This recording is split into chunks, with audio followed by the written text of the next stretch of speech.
Every time you hear a tractor rumbling in January, that is not just diesel, it is your profit burning away, one bale at a time. Modern ranchers spend thousands on fertilizer, fuel, twine, and labor chasing hay, not realizing up to 40% of its nutrition is already gone by winter's end. But what if there is a 4,000-year-old system where cows feed themselves through ice and snow while your wallet stays shut? The numbers hidden inside a single bale reveal why most farms never break free, until they discover foggage. So what does that first invoice really expose? A Minnesota rancher sits down with a stack of receipts and a calculator. Fertilizer tops the list, $120 an acre, and that is before the price jumps each spring. Diesel comes next, $4 a gallon, and it takes at least 60 gallons to cut, rake, bale, and haul enough hay for 100 cows. That is $240 for fuel, gone in a weekend. Twine and net wrap, the small stuff, sneak up fast. At $3 a roll and 2 rolls per bale, the bill is another $600 by the end of the season. Machinery is the silent killer. A baler costs $40,000 new, and every acre shaved off its life by dust and vibration. Extension budgets say $43 an acre just to keep the iron running, more if you are still paying off the loan.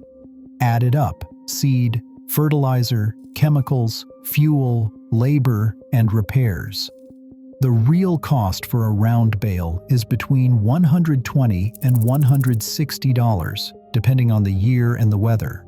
For a 100 cow herd, that is $300 to $375 per head just to get through winter. On a small place with 25 cows, the per head cost climbs even higher, sometimes over $470. And that is if you did not have a breakdown or a wet summer that rotted hay in the field. Labor is not free either. 4 to 6 hours per acre, week after week, loading bales, fixing fences, chasing breakdowns. At $20 an hour, the labor alone adds up to $80 per cow for the season. By the time the snow flies, the invoice is a thicket of small charges, none of them optional. Each line item is a reminder. Every winter bale is a deposit against your spring profit, and most years the bank never pays you back. For many ranchers, the cost per cow per day is the number nobody wants to say out loud. But when you run the math, it is clear every bite of hay in January is a bite out of your bottom line. A hay bale in February looks solid enough, but the numbers tell another story. The moment grass is cut, the clock starts ticking. Respiration, sunlight, and microbes all work against you. By the time that bale is fed out in deep winter, up to 40% of its vitamin A is gone. Protein too slips away, sometimes by a quarter or more, leaving behind roughage that fills a cow's belly but does not fuel her the way standing grass can. Lab sheets from university forage tests back this up. Fresh pasture in autumn can show 120 milligrams of beta-carotene per kilogram, but by late winter, baled hay often drops below 60. Crude protein follows a similar slide, dropping from 16% to 10% or less. That is the hidden loss. Nutrients you paid for with diesel and labor are now gone into thin air. But there is another option, older than the idea of baling itself. In old farm ledgers and regional dialects, the word foggage appears, herbage left to grow out in late summer, then saved on the stem for winter grazing. Some say it comes from the Old English word fog, meaning aftermath grass, the regrowth after a summer cut. Others trace it to Scottish and Irish pasture traditions. Either way, the principle is simple. Let the grass stand and let the cow harvest it herself. The plant stays rooted, alive, and protected by its own waxy coat. Nutrients stay locked in the stem, shielded from the worst of winter's decay. Foggage is not just a quaint tradition, it is a living refrigerator. While baled hay loses color and nutrition with every passing week, foggage preserves more of the original sugars, vitamins, and protein. The cow gets a fresher meal, and the rancher skips the endless cycle of cutting, baling, hauling, and feeding. The difference is not just in the feed value, but in the very logic of how winter is managed. Instead of burning diesel to chase lost nutrients, foggage lets the plant do the work nature designed it to do. The invoice for this system does not come in dollars spent, but in nutrients retained, right where the cow needs them, standing in the field even as the snow settles in. By late September, the pasture enters a quiet phase. Cool season grasses like fescue and orchard grass stop their upward push. The plant's energy shifts underground. Instead of building leaves and stems, it pulls sugars and starches down into the base, storing them in the crown just above the roots. This is the plant's version of a pantry, packed with non-structural carbohydrates, ready for the lean months ahead. For a forage scientist, this moment is a marvel of design. Lab tests show a surge in soluble sugars and fructans in the lower stem and crown as temperatures drop and daylight shortens. The plant is not dying, it is preparing.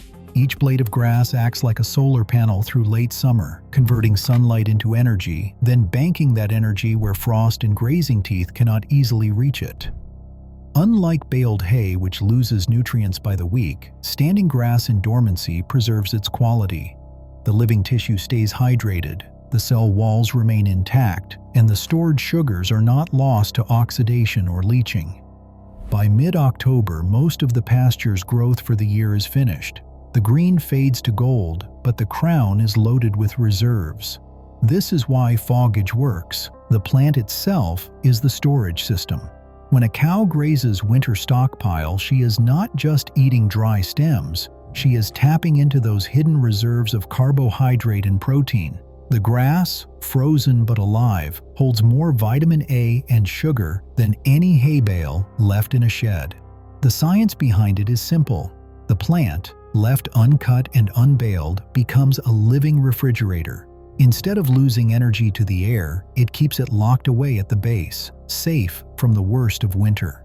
This natural system sets up everything that follows. The plant's stored energy is protected by more than just cold. In the coming weeks, a waxy coating will seal in those nutrients, and the chemistry of the pasture will keep changing. But it all starts here with the silent shift from growth to storage, a biological bank account ready for withdrawal when snow covers the field. By the time the first hard frost sweeps across the pasture, a quiet transformation is underway. Each grass blade, once soft and exposed, now glistens with a thin, nearly invisible, waxy layer. This cuticle acts as a natural shield, sealing in moisture and sugars while keeping out rot and decay. Forage scientists have measured that this wax coating can reduce winter spoilage by more than half compared to unprotected species. Under a microscope, the surface looks almost like polished glass, nature's own food wrap, preserving the nutrients right where the cow needs them. But the real test of winter grazing comes with the most common stockpile grass in North America, tall fescue. For much of the year, Kentucky 31 fescue carries a hidden danger. Its partnership with a fungus, an endophyte, fills the plant with alkaloids like ergovaline. In summer, these compounds can choke off a cow's circulation, causing heat stress, poor gains, and even lost pregnancies. Ranchers in the South know the symptoms well: rough coats, drooling, cows crowding water troughs, desperate for relief. Yet as temperatures drop, the chemistry inside fescue changes. Cold weather slows the endophyte's metabolism, and repeated frost events trigger a sharp decline in toxic alkaloids. University lab tests show that ergovaline levels can fall by more than half between late September and December, sometimes dropping below the threshold that causes symptoms in cattle. By deep winter, the grass that once posed a risk becomes a safe, sweet feed, high in soluble sugars and free from the worst toxins. A forage scientist from Missouri State puts it plainly: after a few hard frosts, Kentucky 31 is a different grass. The toxins drop, the sugars rise. That is when it becomes the backbone of winter stockpile grazing. Charts from extension offices back this up. Late summer samples of infected fescue often show ergovaline levels above 400 parts per billion, dangerous territory. By January, those numbers can fall below 100, well within the safety margin for most herds. The plant's waxy coat helps too, locking in those winter sugars and keeping the grass palatable long after snow has covered the field. The result is a double layer of defense. The wax cuticle preserves nutrition, while winter's cold scrubs away most of the toxins. For the cautious rancher, this means the difference between risk and reward. With the right timing, the same field that threatened cattle in July becomes a safe, energy-rich buffet in January. The science is clear. Nature, left to its own devices, has built a system that can feed livestock through the harshest months. No hay barn required. A Pennsylvania operator stands at the edge of a frosted pasture, reel in hand, boots crunching on frozen grass. No tractor idles in the background. Instead, he carries a single-strand poly wire, light enough to hold in one arm, strong enough to shape the daily rhythm of a herd. This is the core tool of strip grazing. The wire stretches out from a portable reel, anchored by step-in posts spaced every 30 to 50 feet, forming a temporary fence that moves as easily as rolling out a garden hose. The rules are simple but precise. Cows receive a fresh slice of pasture each day, enough for 24 hours, no more. The size of that slice is not a guess, it is a calculation. Start with the number of cows, their average weight, and how much dry matter they need per head. Multiply that by the density of the standing grass, measured in pounds per acre, often estimated by clipping a square yard and weighing it. For a 60-cow herd, each animal might need 30 pounds of dry matter per day. If the stockpiled grass is yielding 2,000 pounds per acre, that means the daily strip should be about 1 acre wide. The operator unspools the poly wire, clips it to a battery-powered charger, and checks the voltage with a pocket tester. The fence delivers a harmless jolt, just enough to keep cattle respectful.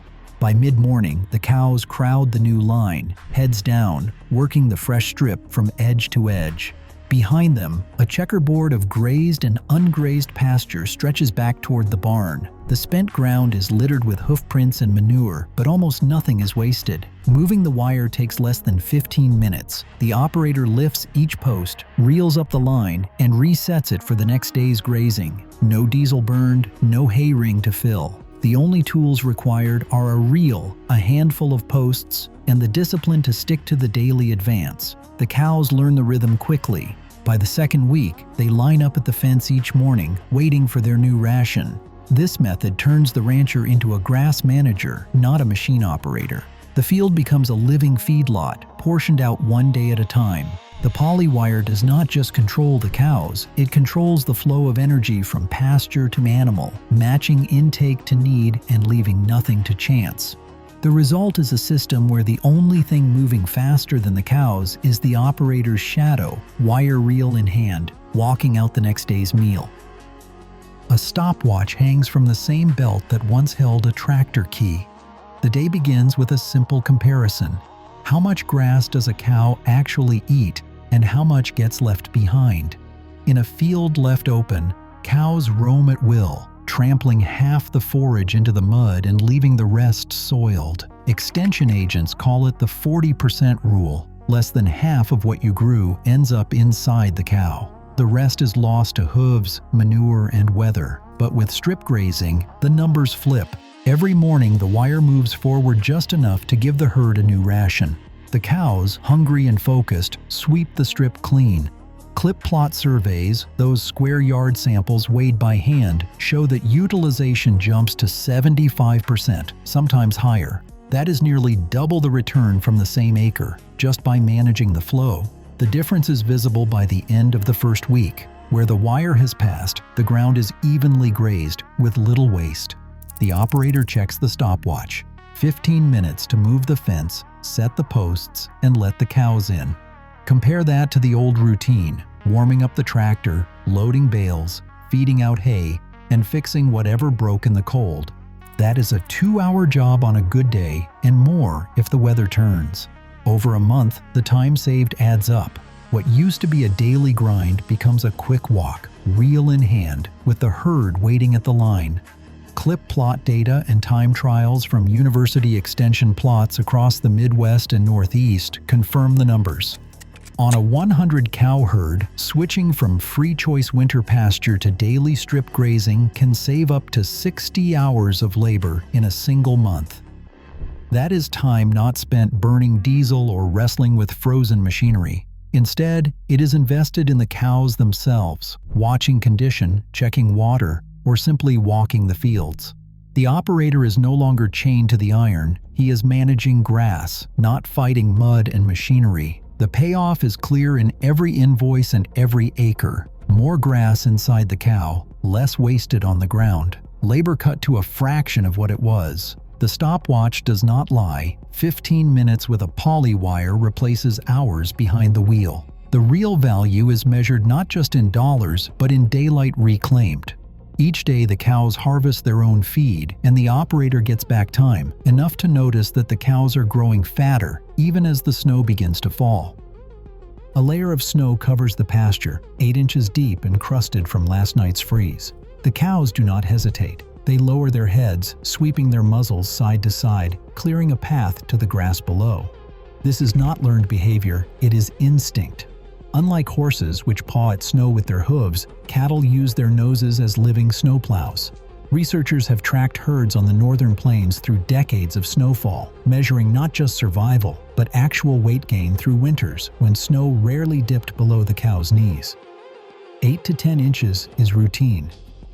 In fields where the grass stands tall and dense, cows will push through drifts twice that deep, uncovering their feed with each exhale, steam rising in the cold air. The concern that snow locks away winter forage is more myth than fact. Cattle evolved for this work, insulated by thick hides and a metabolism that shifts gears as the temperature drops. Digging through snow is not wasted effort. It is part of the animal's thermodynamic balance. Every mouthful of cold grass, every minute spent foraging, generates heat from the inside out. Studies from Canadian and Midwestern universities show that cows actively grazing, even in deep snow, maintain body temperature more efficiently than those standing idle at a hay feeder. The act of searching, sniffing, and eating keeps them warm. In contrast, cattle penned around a hay ring often shiver, burning calories just to stay warm, not to mention the calories lost fighting for space and trampling feed into the mud. This behavior is not unique to domestic cattle. The blueprint comes from their wild ancestors. Across the North American plains, bison have faced winters far harsher than most cattle will ever know. Herds 1,000 strong once stood nose to wind, sweeping snow aside to reach the prairie grasses below. Biologists have documented bison grazing through snowdrifts over 2 feet deep, their massive heads and necks built to clear a path. When storms hit, they do not turn away. They face into the wind, conserving energy and keeping their vital organs protected. Domestic cattle, given the chance, remember these same patterns. In managed herds, cows learn quickly to use their noses, to keep moving, to find the grass, even when it is hidden from sight. Behavioral studies confirm what ranchers have watched for generations. Cattle are more resilient than we give them credit for. The real limitation is not the snow, but the quality of the forage underneath. As long as the stockpiled grass stands tall and dense, cows will do the rest. The welfare objection that digging through snow is cruel fades in the face of evidence. Cows working the snow are warm, active, and content, drawing on skills honed over thousands of years. The ancient model, written in the DNA of bison and cattle alike, proves that winter grazing is not just possible, but natural. The snow is not a barrier. It is part of the system. A ring of mud forms around the hay feeder every winter, a sacrifice zone where nothing grows and manure piles up, black and sour. In Pennsylvania, soil tests show these patches loaded with nitrogen and phosphorus, far beyond what the grass can handle. After months of feeding in one spot, the ground turns into a slick mess that won't recover by spring. Rain carries the excess nutrients downhill, bleeding into creeks and ponds and fueling algae blooms that choke out fish. The rest of the pasture, meanwhile, sits starved for fertility, waiting for a chance that never comes. Strip grazing flips this script. When cows follow the wire across stockpiled grass, every bite is matched by a hoofprint and a pat of manure. Instead of concentrating waste in a single dead zone, nutrients are scattered evenly over acres of dormant pasture. Extension agents running field trials in the Northeast found that by March, soils under strip-grazed fields tested higher in organic matter and available nitrogen than those left under hay rings. The even spread means no runoff hotspots and no wasted fertility. It is just a slow, steady recharge to the soil. The payoff arrives with the first warm rain. Satellite NDVI imagery picks up a flush of green on the strip-grazed fields up to 2 weeks before neighboring hay-fed pastures. Grass breaks dormancy sooner, pulling nutrients left behind by the herd straight into new growth. Ranchers walking these fields in April see the difference under their boots: thicker stands, deeper color, and fewer bare patches. The manure isn't just waste, it's the engine for an early, healthy spring. The field that fed cows all winter comes back stronger, setting the stage for the next cycle of growth. A cow bred for the feedlot won't last long on winter stockpile. Genetics matter more than most ranchers want to admit. The modern Holstein Angus cross, built for high milk and heavy grain, struggles when the ration is standing grass and snow. She'll drop weight fast, ribs showing by February, even with the best managed pasture. The gut just isn't big enough.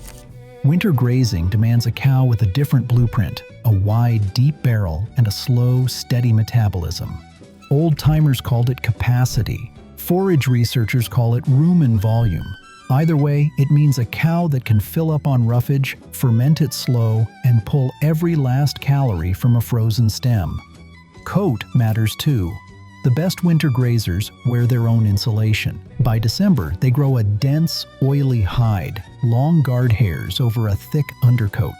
In Minnesota, ranchers watch for cows that stay dry in a sleet storm, water rolling off their backs instead of soaking in. A thin-skinned animal burns energy just staying warm. The right cow keeps her heat and her flesh, even when the wind howls. The real test comes in late winter. By February, the herd lines up for inspection. Body condition tells the truth. Cows that look hollow or shiver in the cold don't get a second chance. The cull list is short and final. Anyone who can't hold weight on standing grass leaves before mud season. It's not about cruelty, it's about survival. Over a few years, the herd changes shape, shorter, thicker, hardier. The kind that can graze through a Minnesota blizzard and calve on green up. This is not a system for pampered genetics. The environment picks the winners. The rancher's job is to listen and let the herd fit the land, not the other way around. Thaw season brings a new kind of risk, one that can undo months of careful grazing in a matter of days. When the ground softens and the frost lets go, a 1,000-pound cow can turn a pasture into a mud pit almost overnight. Soil scientists call it pugging, the compaction and churning that destroys the delicate structure beneath the grass. Once compacted, water pools where roots should breathe, and recovery takes years, not weeks. The threshold is narrow. Just a few days of hooves on saturated ground can cut forage yields by 1/3 the following summer. The answer is not to hope for dry weather, but to plan for the mud. Every operation needs a bank pasture, a sacrifice paddock set aside for the worst days of thaw. The ideal bank pasture sits on rocky or sandy ground, somewhere drainage is fast and the grass is not precious. It is not the field you want to showcase in July, but it is the one that saves the rest of your acres from ruin in March. Some ranchers use an old feedlot or a hillside with thin soil. Others fence off a patch that is already rough and let the cows ride out the mud there, keeping the main fields protected until the ground firms up again. Timing is everything. Frozen mornings are fair game. Cows can graze lowlands and heavy soils when the frost is hard and the surface holds. As soon as the freeze lifts, move the herd to the bank pasture or to uplands with better drainage. Rotate back only when the ground can take the weight. It is a chess match with the weather, but one that pays off in green grass and healthy soil come spring. The yearly plan starts with a deadline, August 15th in most northern climates. That is when you stop grazing your winter fields and let the stockpile grow. September and October are for banking sunlight, not for feeding cows. The first hard frost in November is the signal to get ready.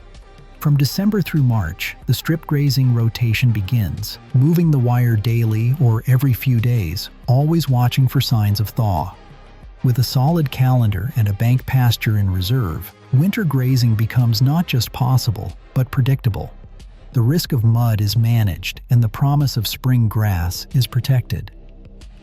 A neighbor leans on the fence, arms crossed, watching cows dig for grass in the snow. He shakes his head at first. The old way seems stubborn, even harsh. But by March, the story flips.